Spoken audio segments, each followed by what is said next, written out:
This book is called The Spooky Halloween Party by Annabelle Prager and illustrated by Tommy DePaula. The Spooky Halloween Party.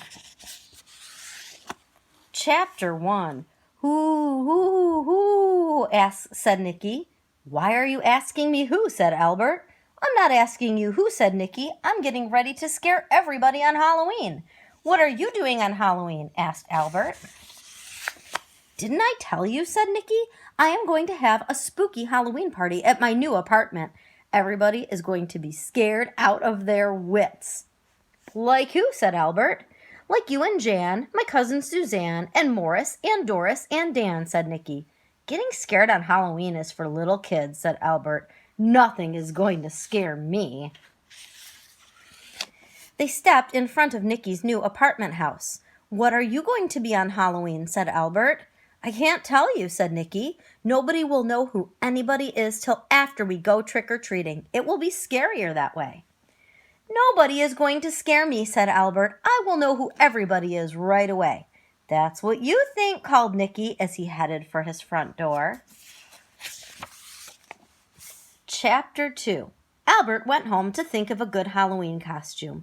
Nicky thinks he's so smart, said Albert, but all he has to do is go hoo, hoo, hoo, and I will know him right away. Ring-a-ding-ding, the phone rang. It was Jan. Will you lend me a mop for Nicky's spooky Halloween party, said Jan. I have a good idea for a costume. You will never guess who I am. I have a good idea too, said Albert, but I haven't got a mop. Albert hung up. I'll bet Jan is going to be a witch, thought Albert, and she thinks that witches ride on mops. How dumb can she be? Ring-a-ding-ding, the phone rang again. This time it was Dan.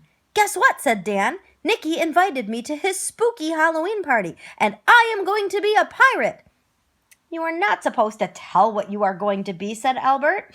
Why not, asked Dan. Because now I will know who you are, said Albert. But you already know who I am, said Dan. Oh, Dan, said Albert, you never get the point. Albert hung up. Albert got out the box of old clothes. I am sick of the clothes in this box, he said. I have worn them all before. I know, this year I will wear the box. I will be a robot. Nobody will know it is me. We will see who is going to scare who at Nicky's spooky Halloween party. Chapter 3. On Halloween, Albert set out for Nicky's new apartment house. He was wearing the box upside down. All you could see of Albert were his arms and legs. He practiced talking in a squeaky robot voice. Where is Nicky's party? Albert asked the doorman at Nicky's new apartment house. Take the elevator to the 5th floor. It is apartment C, said the doorman. Albert got in the elevator. A princess wearing a gold crown and a big pair of high heel shoes got in the elevator too. She pushed button number 5. She must be Nicky's cousin Suzanne, thought Albert. You are not very scary, Albert said to the princess. I would rather be pretty, said the princess. Are you going to the spooky Halloween party on the 5th floor? Of course, said Albert. Then you can come with me, said the princess, so the spooks won't get me. Don't be silly, said Albert. There aren't any spooks. The elevator stopped at 5. A clown and a monster were running up and down the hall. Follow me, said the princess. Albert followed the princess around a corner. They stopped at an open door. Hey, look at the robot, said a witch. Who can it be? Albert felt very good. I will know them, he thought, but they won't know me. Chapter 4. It was really spooky at the party. The only light came from 3 little pumpkins. Albert looked around for Nicky. Was he the owl flapping his wings? Or was Nicky the goblin with the stocking over his head? And which witch was Jan? The one with the broom or the one with the shopping bag?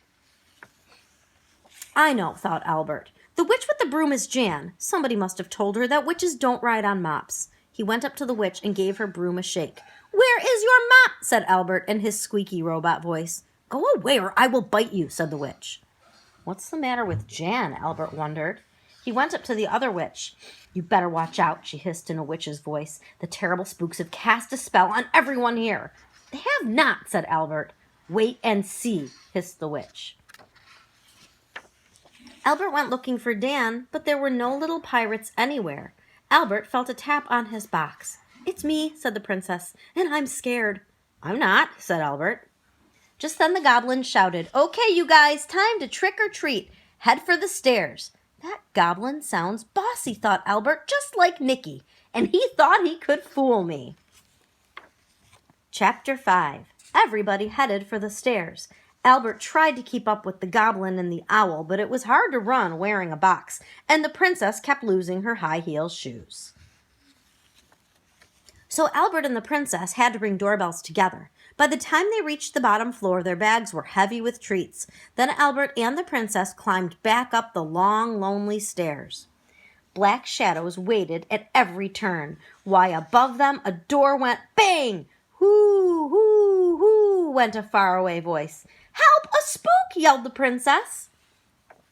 She grabbed Albert so hard he almost fell down the stairs. "That is not a spook, it's Nicky," cried Albert. "Now I know Nicky is the owl. That's why he keeps hooting." "You don't know anything," said the princess. "Even I know who the owl is." Suddenly a shiver went down Albert. "Why don't I know who anybody is?" he thought. "Maybe I am under a spell." The princess started to scream. "It's Halloween and the spooks are going to get us," she yelled. "Let's get out of here." "You said it," Albert yelled back. Chapter 6.